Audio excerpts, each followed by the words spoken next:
Andrei Tarkovsky's Stalker is it fits in the genre of science fiction, but it's weird to kind of refer to it because it doesn't really adhere to what most people would consider, like a typical science fiction film. I mean, there's no like amazing special effects in it. There's a few, but there's nothing all. I mean, it deals with a very out there concept, kind of sort of. It's well, I guess the best way to refer to it would be like a metaphysical sci-fi film.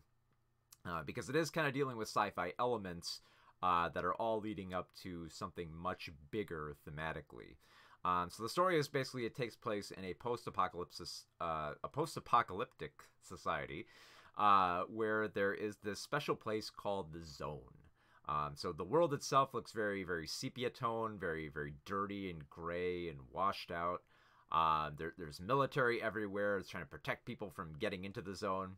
And the Stalker basically helps escort people into the zone, helps get them in there safely.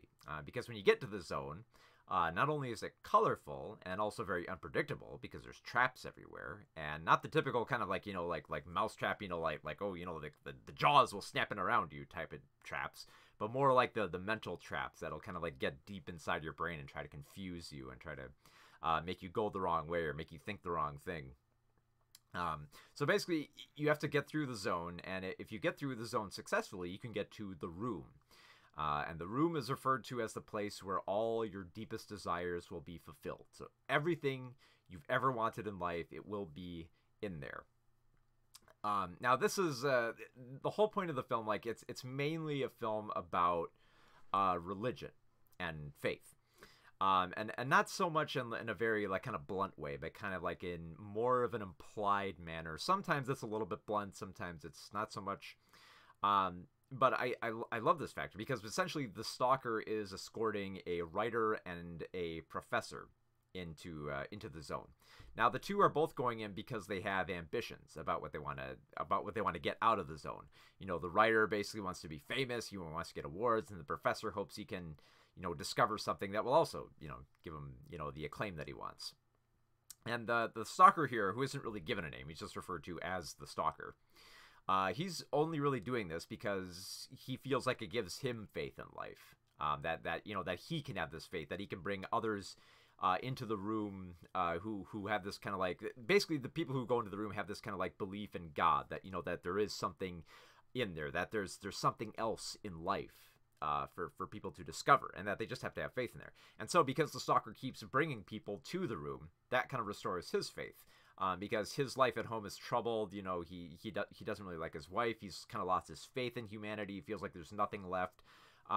So bringing people into the zone kind of brings him some joy that makes him feel like he's alive, like there's some hope for humanity.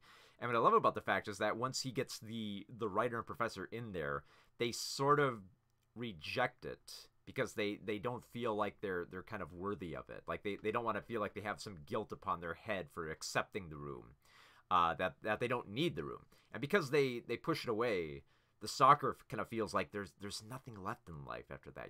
If they don't have faith, if I can't bring people to faith, then what's the point? What's the point in life? So kind of it starts on a pretty bleak note and it ends on a pretty bleak note.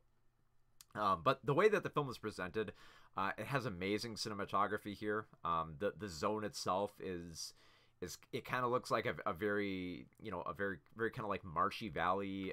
They end up going through like very very wet areas. They end up going through a sewer. They go through an entire room of sand. They go through even more water, lots and lots of water. They end up getting lost in several places. They start having weird dreams. It's very fluid, the zone. At one point, they think they're having a normal conversation. The next, they could be drifting off into like another world or thinking about something else, or the world might change, or they might get lost. They might, they might get lost somewhere in time. They might recall certain events. They might just, through their talking about the world and what they believe in, they might end up in another room where there happens to be a phone and electricity. So I love how this film, it kind of like it has this sort of nature where it talks about these big themes amid these amazing settings that just kind of like come in and out, and they don't really think too much about it. Like sometimes they are concerned about the zone, saying like, oh, you can't go this far, or there will be traps here, or this is the ins and outs of the zone and what the room means and what the traps are. And other times they're talking about deep themes about humanity, and fame and fortune and what you feel like you're gonna leave behind, concepts of death. There's some very heady talk here. It's it's almost kind of like it sounds like a weird comparison, but it's almost kind of like the dialogue of Ghost in the Shell without like all the without all like the flashy sci-fi here, because there's nothing all that astounding with the special effects here. Like the probably the biggest special effects here, like maybe you'll see like some birds, or you might see like one kid like kind of like use the power of the mind to like push glasses off a table, stuff like that. It feels very, it almost feels like it's on a bit of like a shoestring budget. Even though it does look like it has some amazing sets here. There's a lot of great shots here. There's a lot of great one shot takes too. You'll notice there's very little cutting here, and sometimes the camera will just kind of be like free flowing. Like we'll move away from certain parts, and then we'll kind of focus on something else. We'll kind of get lost in the conversation, as much as the characters will. That the camera will kind of linger towards other areas, and maybe like the camera will come back, and we'll kind of look at the characters from a distance and try to perceive what they don't see around them. And other times we're too close into the characters, where we almost can't conceive what they're talking about, because we're more focused on something else, like in the background, or like something they see in the water, or like a lingering memory or something like that. So it's an amazing film to follow in that regard.